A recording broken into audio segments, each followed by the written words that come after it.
Hello to everyone out there, and welcome back. It's Dr. Ted here, continuing my series on tips for strategic leaders. And what we're going to be focusing on again in volume 2 of this series is how do we create a true leadership team? I mean, after all, we hear the words leadership team over and over and over again, but the fact of the matter is 80% to 95% of leadership teams aren't really a team at all. They have no idea. They're totally clueless about the behaviors and practices required to be a team. And as many of you might already know, there are 4 stages of team development. Forming, well, that's the easy part. I mean, you've got a management committee, a supervisory board. I mean, the people are together. They're all in the same room, sitting around a table, talking or listening, as the case may be. Then there's the storming part of it, where everybody is fighting for position. Everyone has their ideas as to how things should be going. Or they have someone that they want to blame for poor performance. And the list goes on.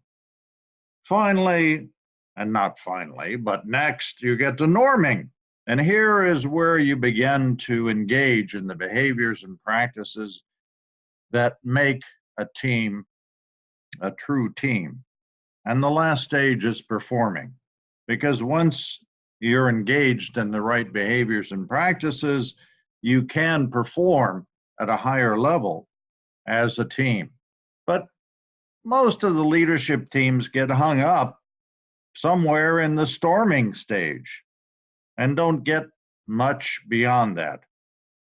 The other thing is that a lot of the individuals who are on the leadership team, as we mentioned last time, have come out of a functional silo and therefore have blinders on that keeps them focused intently, ruthlessly, if you like, on their functional part of the organization, whether that's marketing or sales or manufacturing or product development, whatever it happens to be. But they don't have the holistic view. The point is that what we need to do is to make a cohesive team. We need to bond these individuals together to create all one team out of these 10 or 15 different management committee senior managers. Can we do that? Well, yeah, we can. That's the good news. Doesn't happen overnight.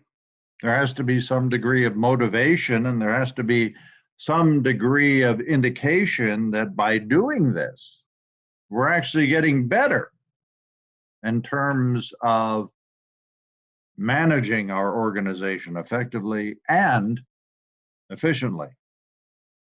But we can't afford any longer to have a situation where functional heads, members of the leadership team, are sitting there nodding their head, yes, boss, to the CEO, and then going out of the room and going in 10 or 15 different directions, either following some hidden agenda that they might have or pursuing the idea that they think is the right idea for the success of the organization. And that might well be contrary to what the CEO has said.